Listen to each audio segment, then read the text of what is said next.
Hey, mamas, welcome back to another awesome episode of the Mama Work It podcast. I am so glad you're here. If you have never heard of our show before or of Mama Work It, my name is Marissa Lonick. I am your host and the founder of Mama Work It, where we support women in the juggle of mom life, work life, wife life, fill in the blank life. I am also a working mama of 4 kiddos.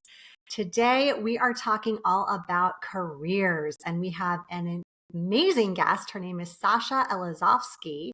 She is a SHRM-CP, a transformational career coach, a former corporate HR leader, and she helps ambitious women break through self-doubt, negotiate their worth, and take bold, unapologetic action in their careers. With 13 plus years of experience in HR and recruiting, a master's in HR development, and a certification as an intuitive life coach, she fuses corporate strategy with intuitive guidance to help women align their ambition with their values and get paid accordingly without working a minute past 5 p.m. Sasha has helped countless women land 15 to 50K salary jumps and high value career moves. She's also the creator of the Corporate Glow Up, a newsletter and community dedicated to helping career-driven women elevate with confidence, strategy, and a little bit of magic. Sasha, I can't wait to dive into this conversation. Thank you so much for being here.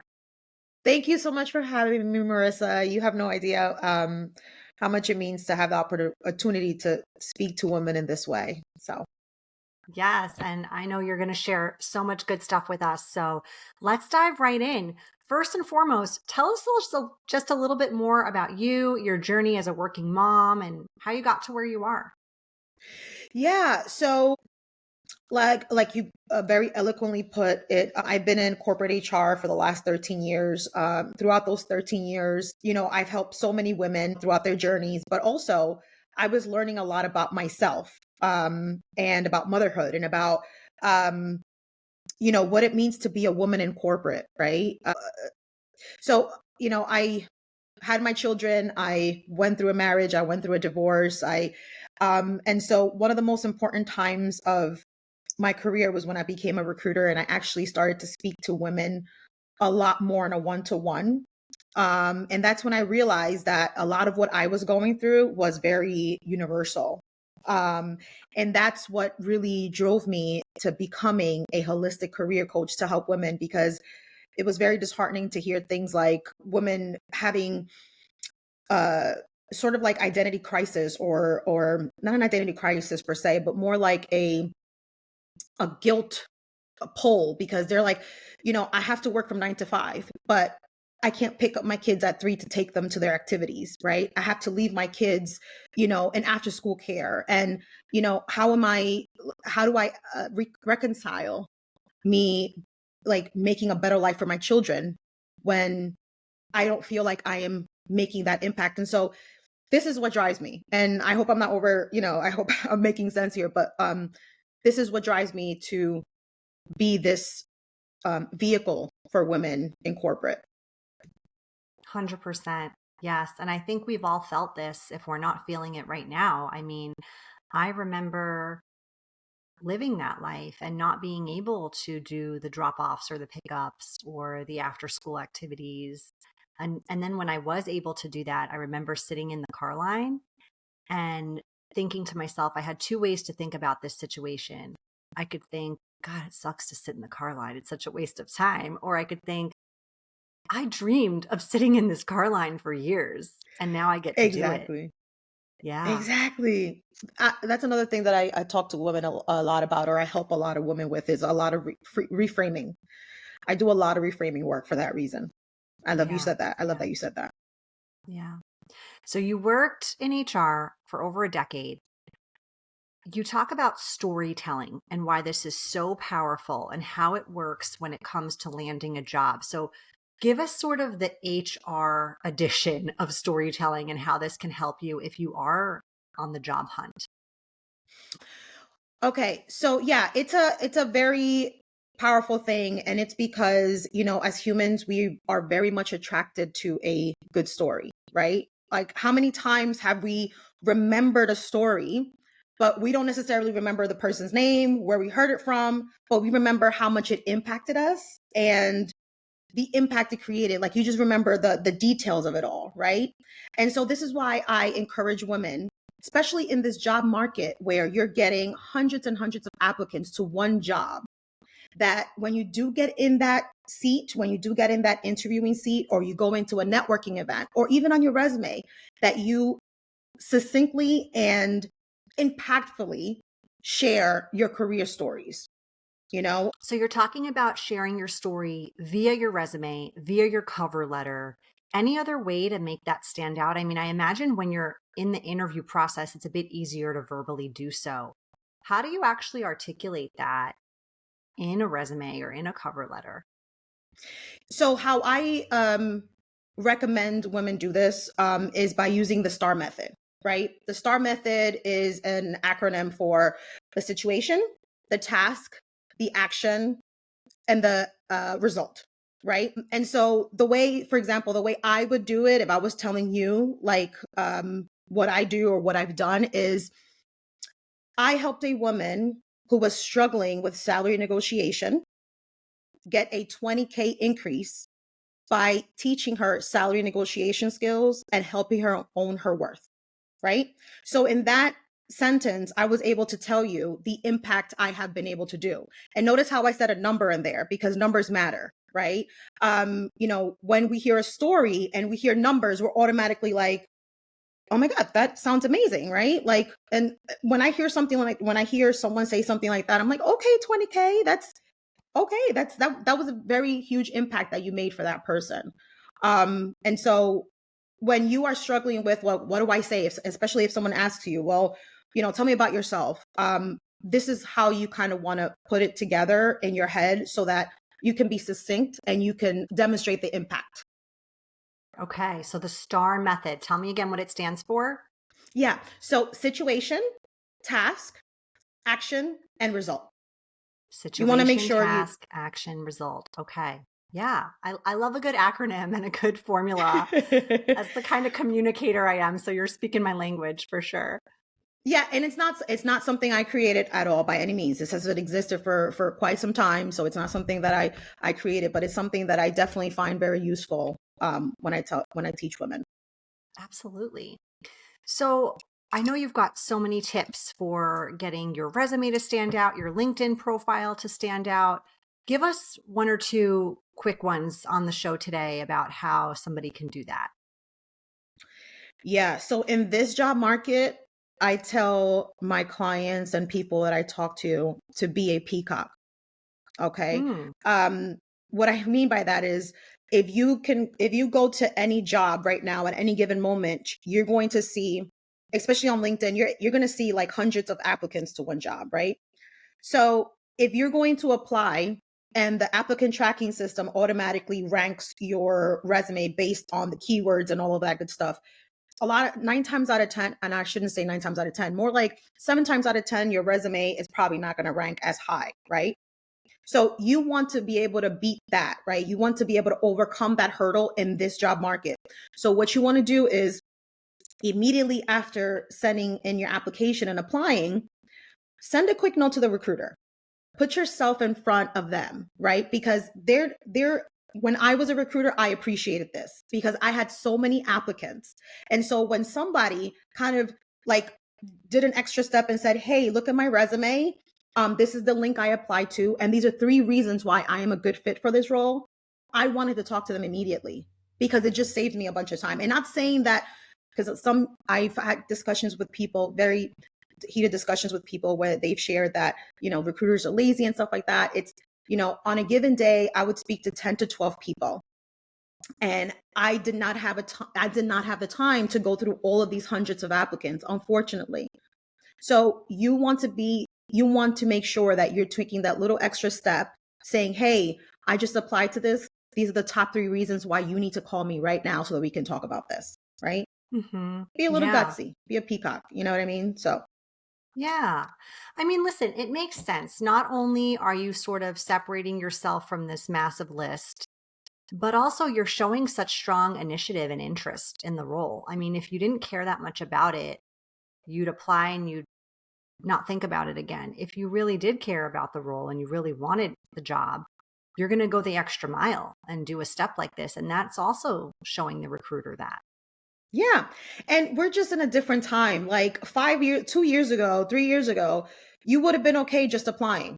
You would have, it's the chances were much higher. But right now, what I'm saying is we just need to do things a little bit differently.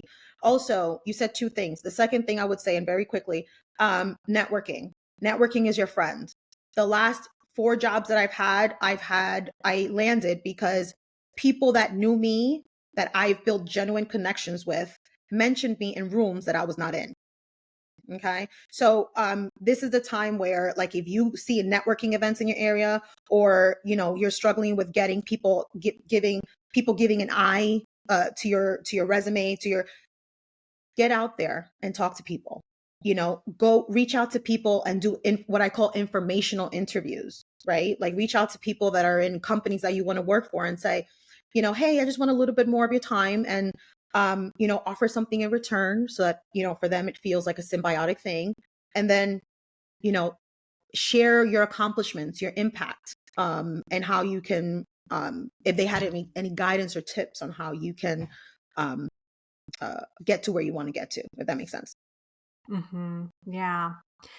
And so you're mentioning that this job market is pretty tough right now. And so I imagine for anyone who is job hunting, there's likely a lot of rejection, and that can be a major hit to your confidence and kind of question your worth and question your capabilities. So how can we sort of like move past those thoughts and beliefs when we're in a really tough job market like the one we're in now? Yeah, so I posted something on Threads a few days ago that went viral apparently, and all I said was, please do not allow a rejection to make you feel, or to make you believe that you you know, are worthless or useless or whatever. Like, your resume and, a recruiter's action does not determine your worth, because don't forget, a lot of the times they're probably not even able to review your resume. They're probably not able to do that. So they just did it based on, I spoke to like the first 3 people that I was able to speak to, and we were able to, get our person from there. So a lot of times they're not even able to go through the entire list of people. So it doesn't mean that they looked at your resume and they said, oh, garbage. You know what I mean? Don't internalize it, because a lot of times, there's been cases where I had to close a job because they found someone internally. I've had to close jobs because the department decided, you know what?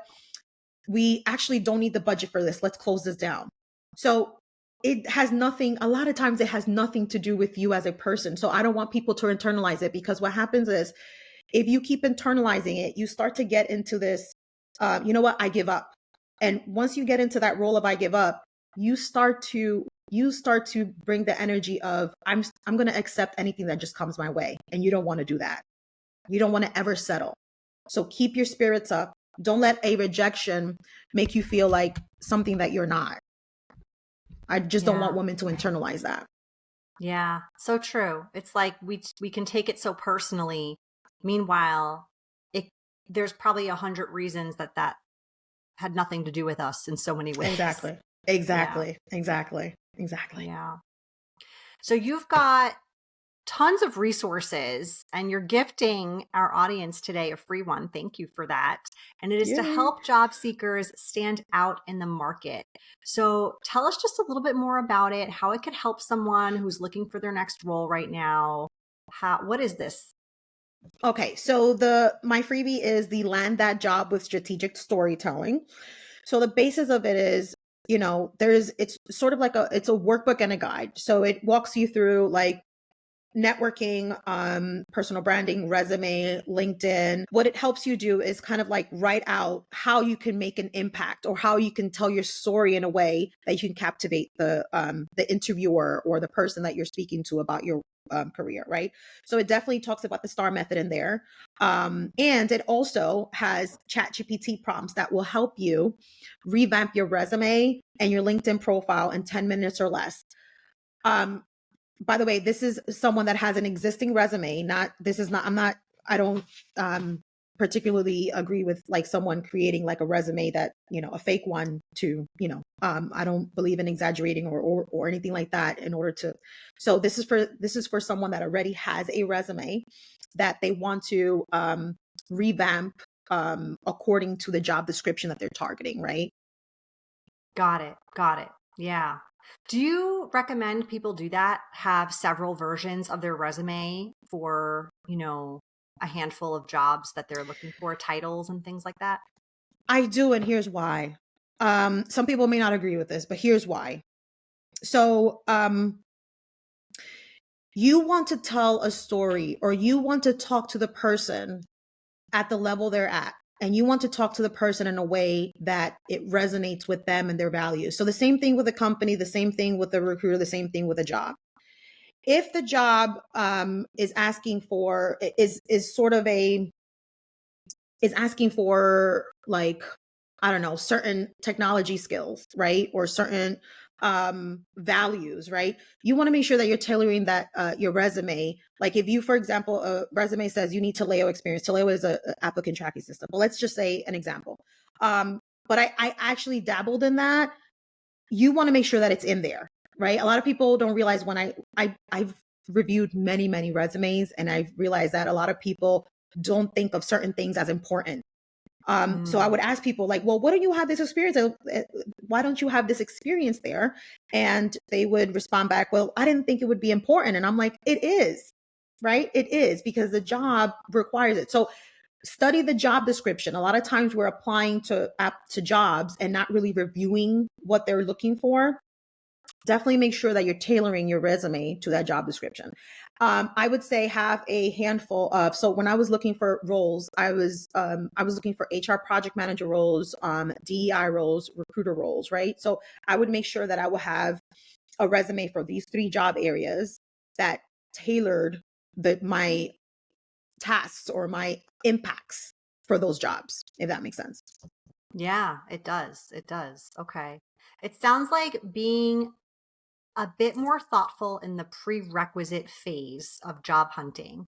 So even if it takes you an extra, 30 minutes per job to apply, it's going to take you a lot further in the process. So even though some Mm-hmm. people are going to tell you this is a numbers game to a certain Mm-hmm. extent, you do have to maybe apply to, you know, hundreds of jobs to land the one that you want to land. Being thoughtful about it is critical. Very intentional.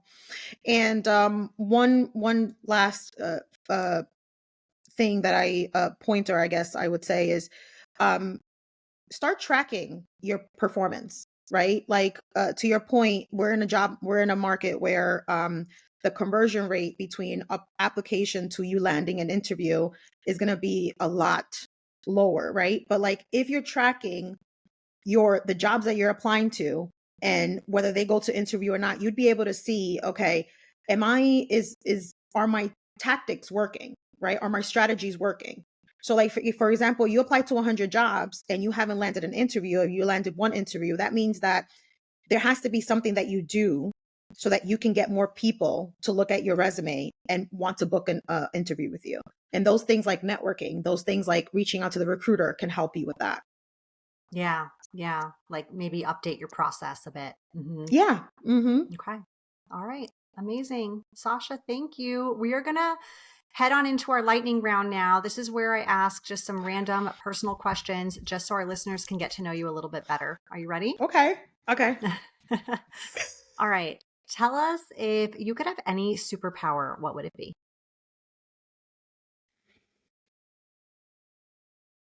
Um, hmm. The ability to uh, speak and understand any language, no matter what country I'm in. I think that I Ooh, would love something like that. Yeah, love that. I would love it. Yeah, that's a good one. Nail salon, hair salon, or spa? You can only pick one place to visit for the rest of your life. Which one is it? Spa, spa. Yeah. Yeah. All Wow. right. What's your guilty pleasure TV show? Oh. Right now, anything Real Housewives, like Real Housewives, anything. Anything in the Yeah. franchise. The whole franchise. Yeah, I love it. Do you have a Exactly. particular place you like the most? Like, are you a New Jersey housewife fan since you're living in New Jersey or? You know what? Funny enough, my favorite one, I actually have the top three, but my favorite one is actually Potomac. Okay, I have not seen that one. I love me some, if you know, you know, I love me some Grand Dame.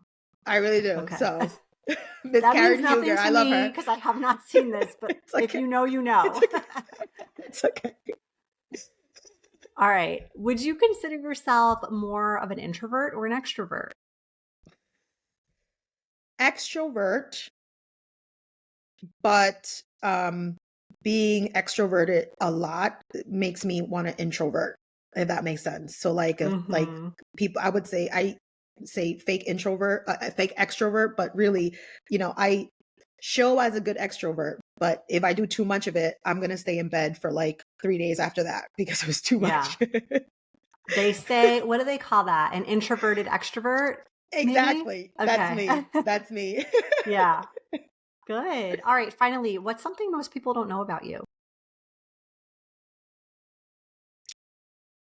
um Well, considering that my audience is corporate people, a lot of people don't know that I'm very spiritually inclined, because I I sometimes struggle with being woo woo and being corporate. Like I'm a tarot reader, I'm an oracle reader. I love it. I'm into human design. I'm into anything metaphysical. I'm standing right next to like all my 50 decks of cards, my oracle cards, my tarot cards, my crystals. Like I have crystals here to help me right now in this interview. So it's very hard for me to having uh uh, been in the corporate world for so long to show that part of myself because it's such a stuffy environment. So yeah, considering that I am in the corporate world, I would think a lot of people don't know that about me. A lot. Yeah. Thank you for sharing that with us. Thank All right. you. Before we officially end our episode today, please tell our listeners where they can find you, learn more about you, get access to that amazing resource you mentioned. Yes. So, first of all, my newsletter, the Corporate Glow Up, I recommend everybody subscribe.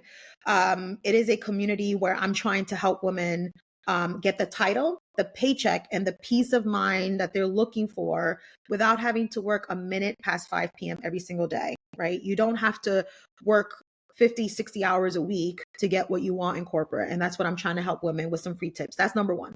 Number two, my freebie.